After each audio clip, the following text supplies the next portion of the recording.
Today on the Life Surfing Podcast.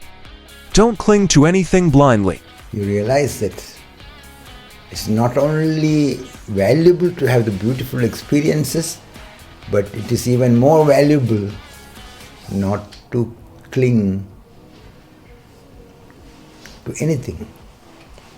That is why when I speak about life surfing, I remind everybody, bring consciousness to the moment. Live the moment wakefully, being in touch with all what is taking place in you without identifying with it.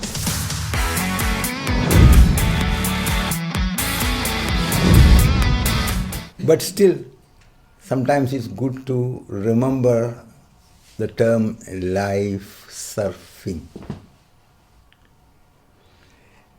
It is very valuable when you see that when we are not trapped in our judgmental process and our heart is open, we are vulnerable and we see and feel many things.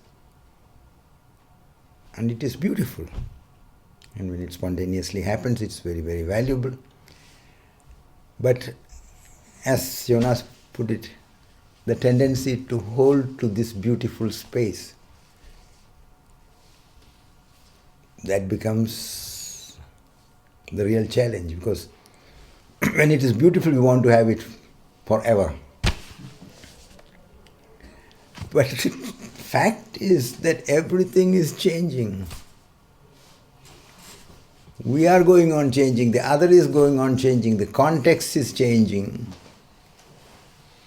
And this is what we need to also befriend, this understanding that everything is going on, moving and changing in life.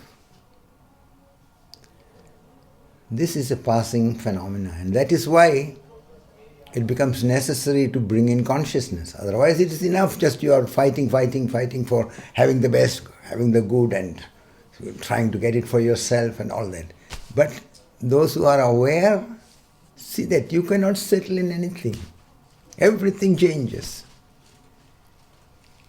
And then you realize that, it is in the very nature of the reality that even the most fascinating and beautiful experiences which we have, in so many ways, we cannot hold to it. The feelings are changing in us, the feelings are changing in the other, the situations are changing physically, mentally, energetically, and in so many ways, from all sides, there are different dynamic processes in the work. So as your understanding and awareness deepens, you realize that it's not only valuable to have the beautiful experiences, but it is even more valuable not to cling to anything. That is why when I speak about life surfing, I remind everybody, bring consciousness to the moment. Live the moment wakefully, being in touch with all what is taking place in you without identifying with it. We are used to identifying, we want to have it and we want to say, I am like this. But the fact is, this I, which we are used to believing as the I, is part of a conditioned, illusory process. We cannot settle in it. It is almost like uncomfortable feeling in certain moments to even consider that it is all illusory and passing phenomena. But the fact is that we are born and we are going to die, whether we like it or not. This body is born, this body will also die. Our personality comes into manifestation and it is also going on changing. It's also in different development. We cannot also hold to anything. At first, for the human being to come in touch with this fact is very disturbing, uncomfortable, because it shakes up the whole feeling of control and security and permanence. You want to settle, you want to hold to something, you want to have everything in grip, you want to prove that I am somebody. It's all human, but it's also the reality that whatever we have, whatever we identify with, it is in an ongoing process of change. In Buddha's teaching, one of the first indications is anicca. Anicca means non-permanence. Everything is moving and changing. And Buddha has been, in a way, misunderstood by many people because he brings attention to the difficult aspects of life when he says life is dukkha. It looks as if he's saying it in a pessimistic way. But let us be courageously honest to look at it. Don't believe him, but don't disbelieve him also. Consider it. And then you will realize that in our attempt to hold and settle with that what is pleasant, beautiful, comfortable, which is like a dream for us, we are already creating the basis for suffering. Because in the fact, you cannot hold to it. It is like in winter there are all these icicles hanging in the area of the buildings sometimes, where the water has been freezing as it was flowing, and then for a while it is there, and children would like to play with it and hold to it and take it home and keep it. But by the time they are taking it home and it comes into the warmer rooms, it's already melting. And then they are a little disappointed because they wanted to keep it so much. And the parents are also helpless. What to do? We are in a life process like that.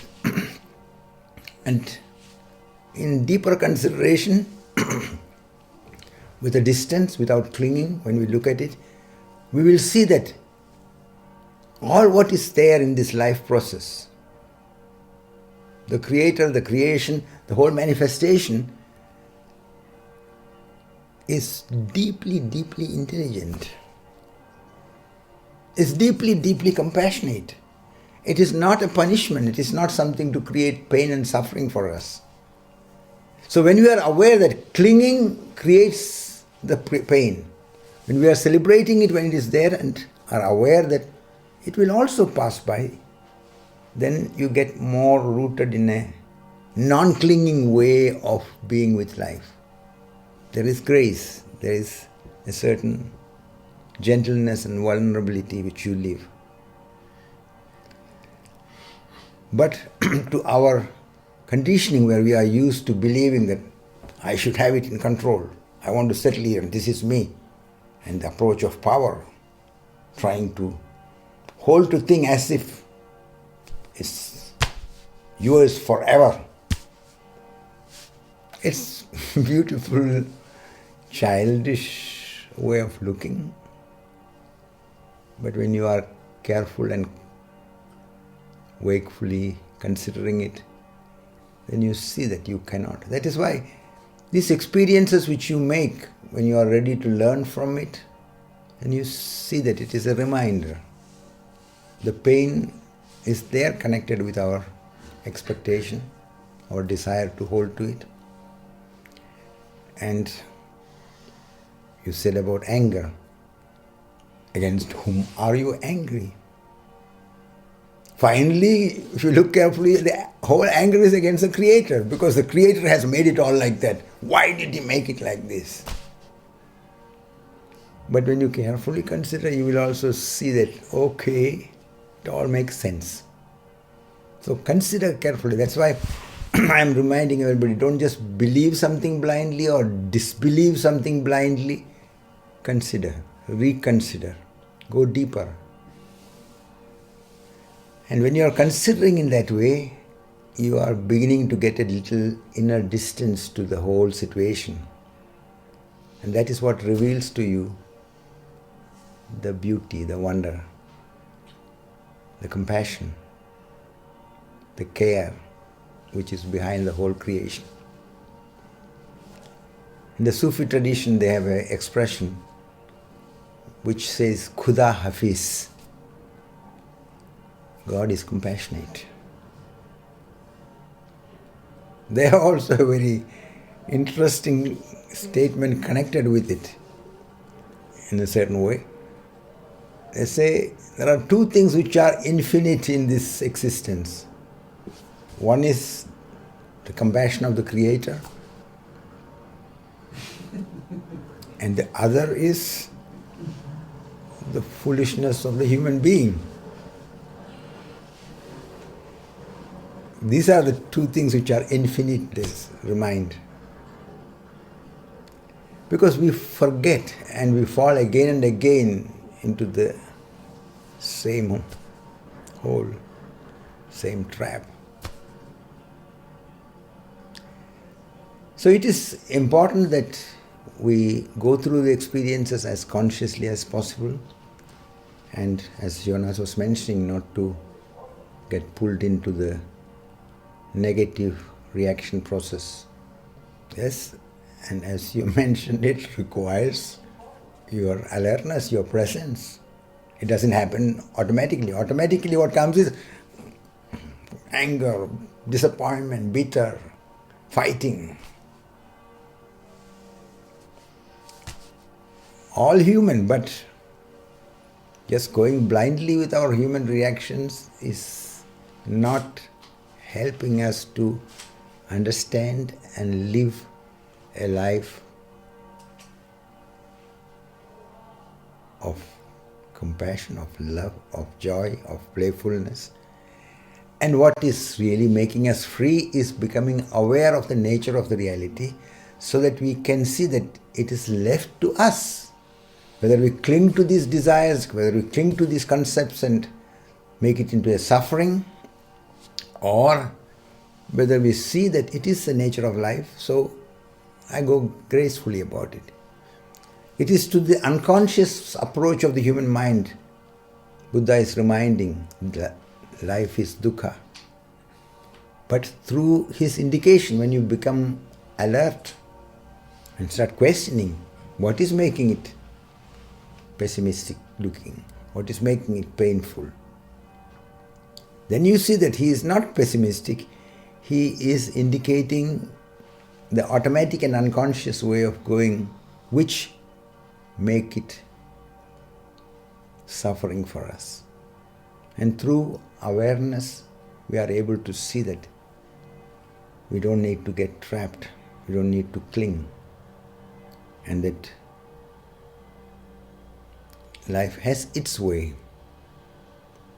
And the more we are open to allow and consider and go carefully, the more we flow in tune with the life. So this is also the meaning of life surfing, to be patient, to be present, to be observant of all that what is taking place with you. And through this awareness, to be able not to get trapped, to be able not to be bound. Especially when you are in touch with all this without identifying in an unconscious and blind way, then there is a deepening of the awareness process taking place. You are not taking sides into the dualistic process of the mind. You see the so-called good and the so-called bad parallel without choosing one blindly against the other. And through this awareness, when you go and give the energy into the goodness, it is not fighting blindly against the bad. Because you start seeing The so-called bad is like darkness. You don't need to fight against it. All what is required is to bring the light of consciousness, and thereby enable the life energy to move in that direction which you find is healthy, which is intelligent, which is sensible.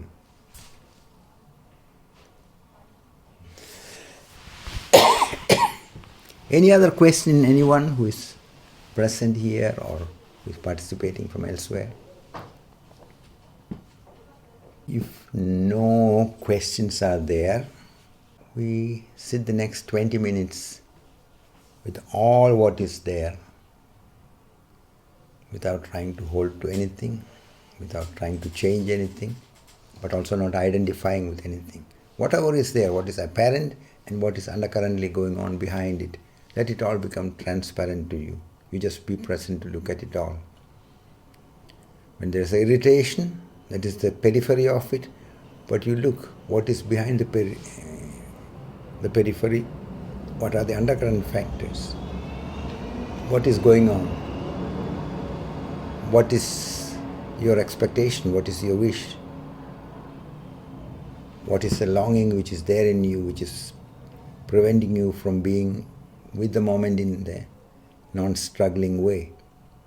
So look and allow the factors which are working in you to become conscious, transparent as much as possible. So with this orientation, with closed eyes, we sit the next 20 minutes.